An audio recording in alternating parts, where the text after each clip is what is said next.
Texto base da PEC paralela da Previdência é aprovado em primeiro turno. Proposta permite a utilização das novas regras previdenciárias para os estados e os municípios. Na semana que vem deve ocorrer a votação dos destaques. Leilão de campos do pré-sal. O governo arrecada menos que o esperado. Você vai ver a repercussão entre os senadores. E é aprovada a PEC que torna o feminicídio um crime imprescritível.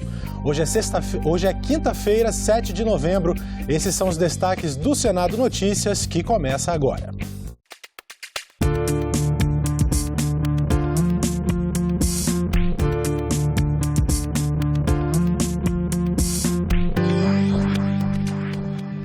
Um bom dia para você. Os senadores aprovaram ontem, em primeiro turno, a PEC paralela da Previdência. Os 4 destaques da proposta, que são tentativas de mudar parte do texto, devem ser votados na próxima terça-feira. 4 destaques ainda vão ser analisados antes da votação em segundo turno. Tenho certeza que nós estamos dando um passo importantíssimo, principalmente se a Câmara aprovar também estados e municípios, para começarmos uma recuperação de crescimento econômico e de emprego. A proposta traz alterações como a oneração de agroexportadores para aumentar a arrecadação de novas receitas para a Previdência, a inclusão de estados e municípios, mudanças na pensão por morte, não inferior a um salário mínimo, também prevê a reabertura por mais 6 meses do prazo para que servidores públicos deixem o regime próprio de previdência e migrem para o sistema INSS e um sistema complementar. Quem fizer a opção pode ganhar um adicional que leve em conta o que já contribuiu para o regime próprio de serviço público, o benefício especial. Vários avanços aconteceram na construção da PEC 133, senador Tasso. O primeiro deles é a questão dos estados e dos municípios, que nós não podemos deixar de mencionar que a inclusão optativa de estados e municípios significa uma economia fiscal ao país da ordem de 300 bilhões de reais.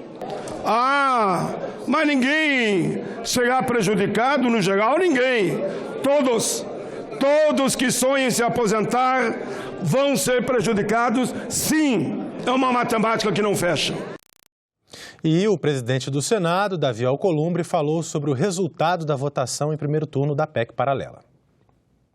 Eu divido com todos os senadores essa conquista da votação da emenda constitucional, da proposta de emenda constitucional número 133, a denominada PEC paralela. A gente vem construindo esse entendimento ao longo das últimas semanas.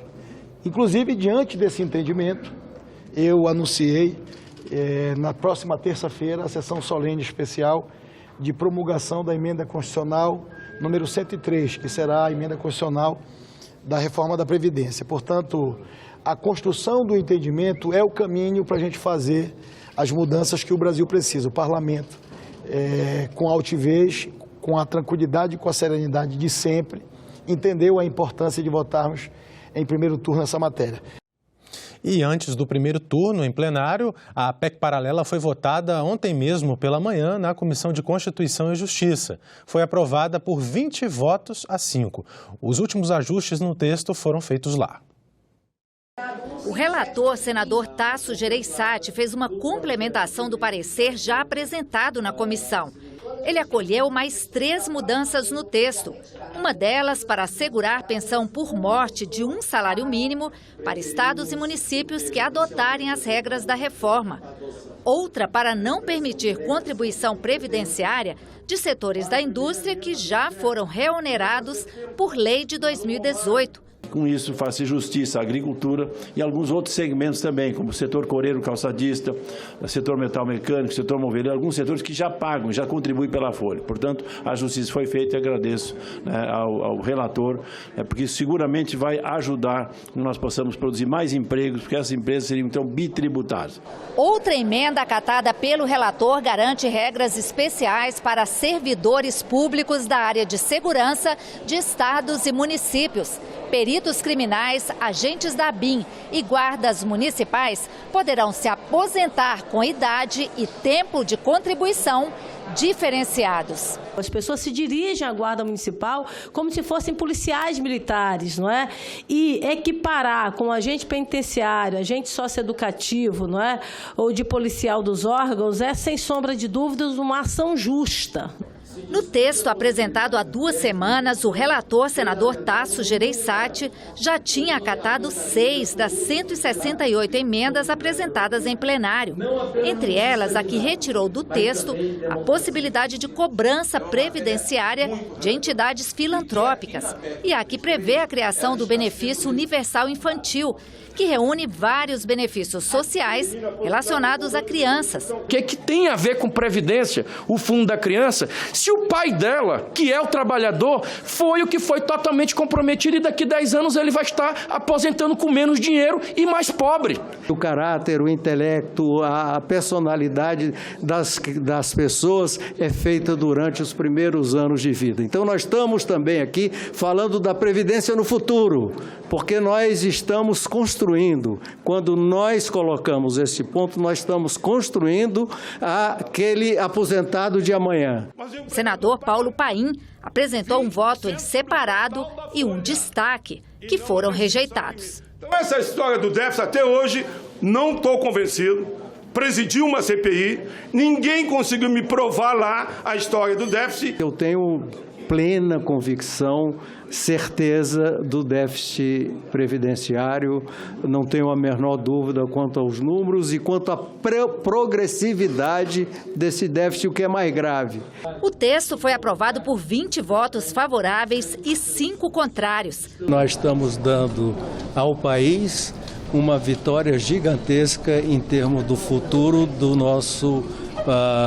da nossa saúde fiscal. É importante encerrar a votação da PEC paralela para que ela possa seguir para a Câmara e para que na Câmara possa ser analisada a questão da reinclusão de estados e municípios na reforma da Previdência. Senadores se reuniram com o ministro da Economia, Paulo Guedes, para tratar das 3 propostas de emenda à Constituição encaminhadas pelo governo ao Congresso. O encontro foi na residência oficial da presidência do Senado. A reunião durou cerca de 2 horas e contou com a participação de mais de 40 senadores. Eles ouviram as explicações do ministro da Economia sobre o Plano Mais Brasil, que abrange as 3 PECs, e puderam questionar sobre pontos considerados polêmicos nos textos, como, por exemplo, a definição de quais fundos constitucionais serão desvinculados. Nós vamos rever 280 fundos, quem sabe tem que ter 2, ou 3 ou 4 constitucionais, regionais, que nós nem mexemos. E quem sabe, como disse a senadora Cátia Abreu, em vez de ter 4, mais ou menos, tem um só para fazer a Calha Norte e em 15 anos está extinto. Então vamos concentrar. A gente desvincula alguns fundos, revincula, mas em vez de 4 ou 5 pequenininhos, tem um só forte, um para a região de São Francisco, um para a Calha Norte, um para... E pronto, vamos embora. O ministro disse que a expectativa da PEC do Pacto Federativo é transferir 450 a 500 bilhões de reais nos próximos anos da União para estados e municípios. Guedes afirmou que o Brasil precisa criar a cultura da responsabilidade fiscal. Segundo o ministro, os textos devem sofrer menos alterações do que as da reforma da Previdência. Como o outro foi uma iniciativa nossa e depois a Câmara e o Senado tiveram que recalibrar, dessa vez nós fizemos ao contrário. Dessa vez nós nos entendemos antes e recalibramos juntos. Por exemplo, o presidente disse, olha, deixa o salário mínimo fora, não pode mexer em salário mínimo, tem que indexar, deixa o salário mínimo indexado. Aí o presidente e também o senador Bezerra falaram, olha, acabaram de fazer uma reforma previdenciária, deixa também a Previdência fora, não vamos desindexar os ganhos da Previdência, os benefícios da Previdência. Então, essa calibragem já foi feita antes. Então, em vez de dizer que o limite é menor, eu diria o contrário, já está sendo processada junto com eles. A expectativa do governo é aprovar todas as 3 PECs até o meio do ano que vem no Senado e na Câmara. Segundo o líder, a PEC da reforma administrativa irá iniciar pela Câmara dos Deputados e a da reforma tributária será discutida em uma comissão mista para se chegar a um acordo. O que é que a liderança do governo no Senado Federal e na Câmara dos Deputados vai se esforçar? Primeiro, para que a PEC emergencial possa ser apreciada e votada nas duas casas até o final deste ano. Nós temos um prazo muito exíguo, mas nós temos também uma emergência fiscal que já está caracterizada em pelo menos 3 estados da federação, que é o Rio Grande do Sul, que é o Rio de Janeiro, que é Minas Gerais, e tem outros estados que estão prestes também a entrar em emergência fiscal. E como o Senado é uma casa da federação, eu tenho a impressão que isso vai ter um peso muito importante para acelerar a tramitação da PEC emergencial no Senado. 2 dessas 3 PECs do pacote econômico já têm relator na Comissão de Assuntos Econômicos. Após reunião de líderes partidários, a presidente da comissão, senadora Simone Tebet, anunciou Márcio Bittar para a PEC do Pacto Federativo e Otto Alencar para a PEC dos fundos públicos. A PEC emergencial ainda aguarda indicação. A senadora Simone Tebet é presidente da Comissão de Constituição e Justiça e não da Comissão de Assuntos Econômicos. E repercutiu entre os senadores o mega leilão de áreas do pré-sal, que arrecadou 70 bilhões de reais. O valor representa 2/3 do total esperado, que era de 106 bilhões e meio de reais. Uma parte desse recurso fosse destinada aos estados e os municípios. E agora o que prevalece é a frustração para todos esses entes da federação. E esse processo de concessões é uma grande saída, não só petróleo, gás, mas minérios e muitas outras áreas. Eu creio que não vejo, digamos, grande decepção e frustração. Mas a realidade que foi feita, quase 70 bilhões, já é um avanço. Essas outras bases que ficaram para ser concedidas agora mais tarde, elas serão vendidas oportunamente, com certeza. E esse dinheiro é bem-vindo para municípios, estados brasileiros que estavam contando com esse recurso agora. Temos que comemorar, porque foi um sucesso em relação a dois campos. Agora, não tenho dúvida também que isso tem que fazer com que o governo repense a sua forma de fazer política.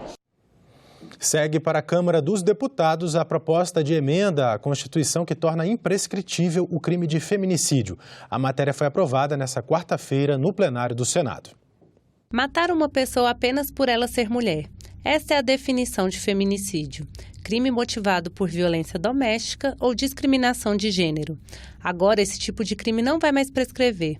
O ato de violência vai poder ser julgado a qualquer tempo, independente da data em que tenha sido cometido.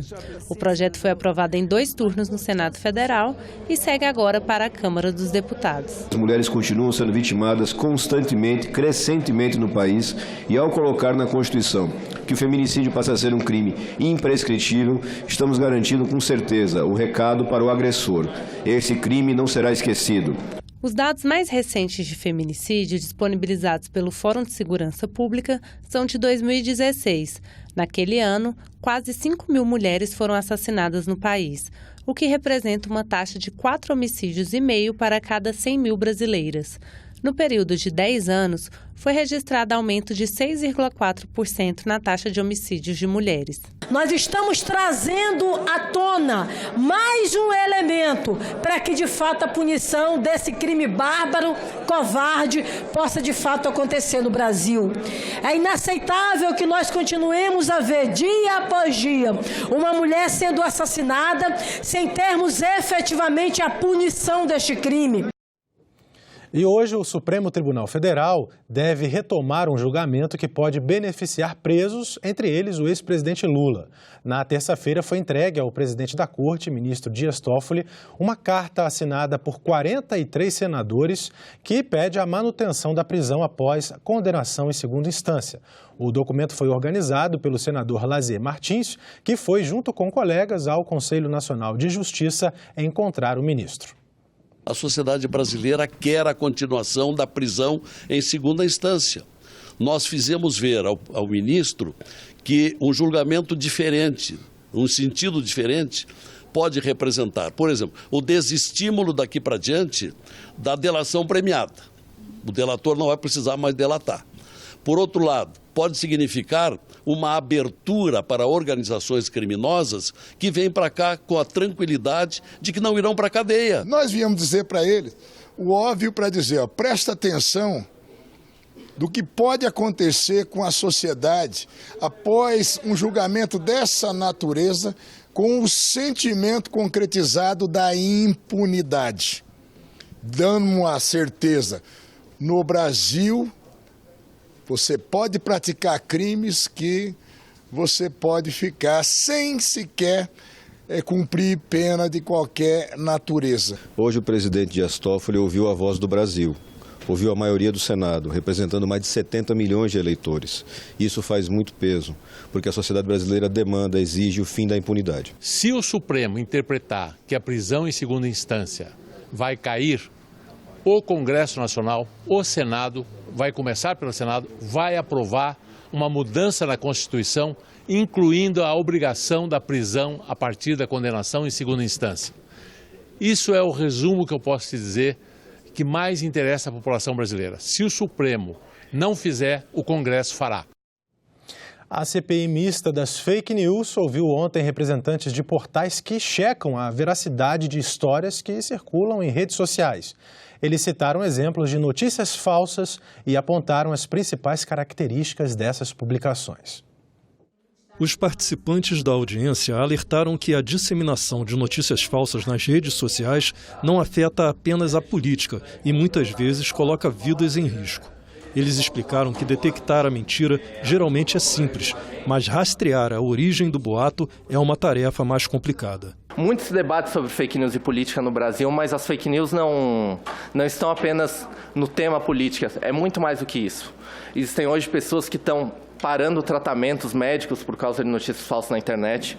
Existem pessoas que estão apelando para remédios que não têm comprovação científica de que curam doenças graves, ou seja, pessoas estão arriscando suas vidas por causa de notícias falsas. Em 2014, que essa moça aí, esse retrato falado, seria de uma mulher que estaria fazendo magia negra com criança. Olha só, a gente está em pleno século XXI, as pessoas acreditam nisso. E aí uma moça estava andando na rua e acabaram achando que ela parecia com essa moça e lincharam ela. Ela morreu. Não há como fazer verificação ou algum desmentido sem levar pela mão o boato. Então, fazer verificação, fazer alguma publicação de verificação de um boato que não tenha tido muita viralização é um tiro no pé. A gente ajuda a promover o boato, não tem como fazer isso. Ninguém quer, de forma alguma, limitar a liberdade de expressão, a liberdade de imprensa, mas também nós não podemos permitir que livremente as pessoas divulguem coisas que representam calúnias, difamação, injúria, essa coisa toda. Após sugestão do deputado Alexandre Frota, o presidente da CPI mista das fake news, senador Ângelo Coronel, anunciou que um delegado da Polícia Federal vai apoiar os trabalhos da comissão. Ângelo Coronel informou ainda, durante a audiência, que o presidente do Senado, Davi Alcolumbre, deferiu um pedido dele para a CPI mista não terminar com o fim do ano legislativo de 2019. Como a comissão foi instalada no dia 4 de setembro, ela poderá cumprir o prazo de 180 dias de funcionamento e terminar apenas em 13 de abril de 2020, devido à interrupção para o recesso de fim de ano. Há ainda a possibilidade de prorrogação. Foi lançado oficialmente o Senado Mais Digital. Esse projeto envolve todos os veículos e setores da Secretaria de Comunicação do Senado em um mesmo objetivo: facilitar o acesso à casa por meio digital. O anúncio foi feito ontem pelo presidente do Senado, Davi Alcolumbre. O projeto conta com 5 novas ferramentas digitais acessíveis pelo celular, que ampliam a presença dos senadores e do trabalho legislativo e institucional da Casa ao cidadão. As novas ferramentas são o push de notícias, o WhatsApp do Senado, a TV Senado Play, o podcast da Rádio Senado e o aplicativo Visite o Congresso Nacional. Esse aumento da oferta de conteúdo legislativo no meio digital é um avanço tecnológico que se impõe, mas que também combate as fake news, porque quanto maior a presença de informações oficial, de qualidade, produzida e assinada pelo Senado nas redes sociais, maior a capacidade de enfrentamento às notícias falsas, que tanto prejudicam a democracia. O próprio slogan desta campanha, é notícia falsa, se combate com a boa informação. Assim, hoje, damos mais um passo ao encontro da modernidade que nos cerca, e da transparência que nos é exigida. Convido a todos os senadores e servidores para assistirmos ao vídeo institucional que será exibido no telão. O futuro do Brasil passa pelas mãos do Senado. Nada mais justo do que ter essas decisões cada vez mais ao alcance das suas mãos.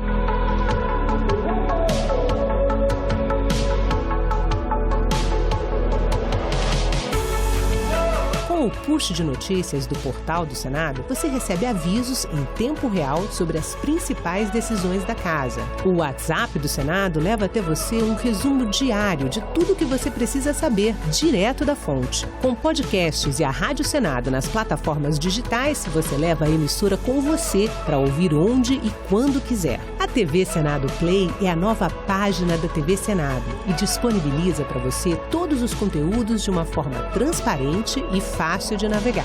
E a visitação do Congresso ganhou um aplicativo para abrir as portas da casa ainda mais.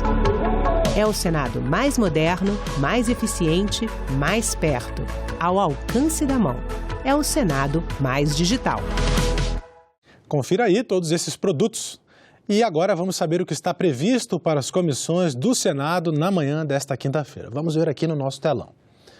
Daqui a pouco, às 8h30 da manhã, a Comissão de Direitos Humanos faz o lançamento do livro Sindicalismo sob Ataque, de autoria de Luiz Azevedo. Em seguida, vota projetos. Um deles é o que permite a dedução no imposto de renda de despesas com a Previdência Social pela contratação de cuidadores. Às 10 horas da manhã, reunião da Comissão de Relações Exteriores. Um dos projetos em exame é o que cria o Grupo Parlamentar Brasil-Austrália. Nós ficamos por aqui. Você pode rever as reportagens que mostramos nesta edição na nossa página na internet, senado.leg.br/TV. Obrigado pela companhia e continue sintonizado na nossa programação.